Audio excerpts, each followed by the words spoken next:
It's now the eve of Veterans Day, and we would like to tell you a different kind of veteran story.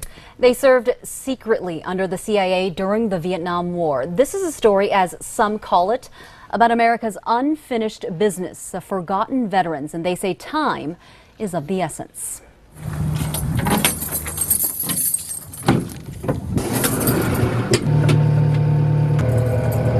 It's Monday.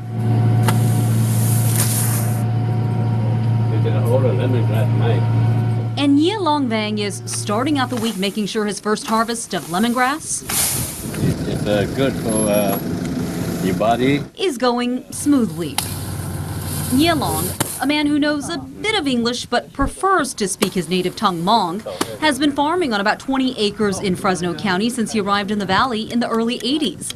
But these days, time is ticking. And he has his eyes set on another kind of soil.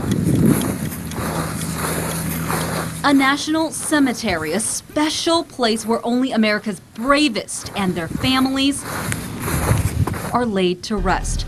But to understand why this place is on the mind of Gia Long, we'll have to wind the clock back.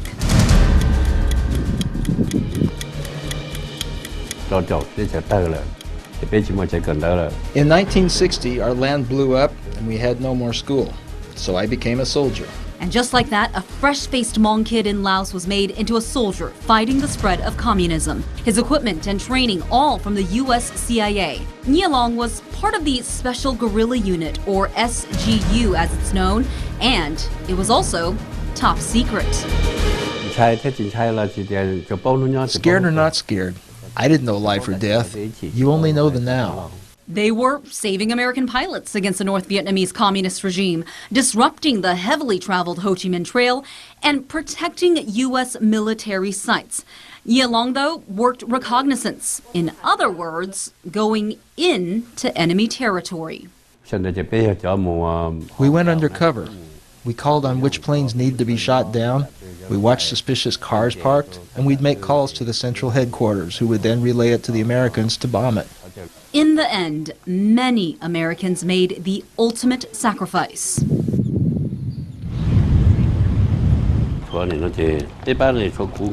Of this group, it's just me now. And so did many Hmong. On the Hmong front, 35,000 were killed. Gia Vang is the youngest son of the late General Vang Pao. His dad led the SGU. So we weren't a foreign army. We weren't mercenaries. We weren't just hired to. We were actually trained, equipped, and taught by the Americans to do American objectives in Laos. Gia says the number of SGU members who've since found refuge and citizenship in the States as part of their service is now falling by the day. Right now, there are about 6,000 alive, and before they're gone, he says they hope the U.S. legislature will right a wrong. And so does Representative Jim Costa. The history is clear, and trying to make sure that we do the right thing is what the challenge is. Costa says doing the right thing would mean SGU veterans would be able to be buried at national cemeteries like the San Joaquin National Cemetery, next to those Vietnam veterans they fought with. But it's been more than 8 years since Costa introduced this, and when that happened, even Vietnam veteran Jim Doyle, I thought no. Flat out from someone who spent 1 year fighting in that foreign war. Some worry it would open up doors to other groups of people who've helped the U.S. in conflicts overseas. Time can change people, though. Even this U.S. soldier. I would like to see them get this issue resolved before they're all gone and it becomes moot. Again, it's the decent thing to do. And it's about respect for Gia Long. Respect for him and those SGU veterans he spends his free time with in an office in southeast Fresno. We wanted a place for veterans to talk, to keep their minds healthy.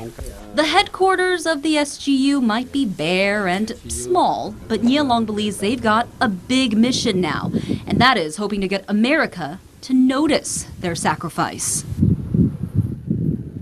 We've been Americans since 1960, 1961. And allow them to rest forever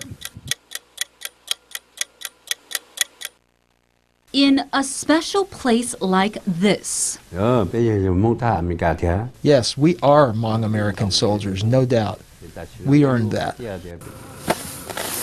Until then, there's another kind of soil that needs tending to.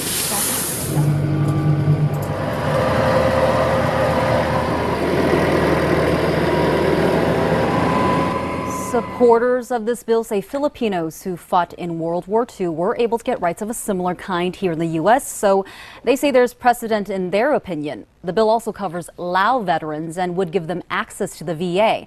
And for this legislative cycle, it's now bundled into a larger veterans bill that has support from both sides of the aisle. So all of that in mind, they think there is a better chance that this bill might get pushed through this session. You know, I remember that battle for the same type of benefits by the Filipino World War II veterans and how long it took, how many of them actually passed away before they ever got that. It looks like some history is replaying itself here for these Vietnam veterans now. Any idea how long it will take for them to get that? No idea yet. They do have, some confidence in that this has been bundled into this larger veterans bill that has support from both sides. So they have confidence in that. But Jim Doyle, who I interviewed in this story, put it a good way, and he said that good things take time. And he's been fighting for the Agent Orange issue for decades now, since he left the Vietnam War. So, and he still hasn't gotten to where he wants it to be. So it takes time. So we'll see how it goes. We'll continue to follow it and let you guys know. Let us hope they all have the time Yeah. to get that. All right.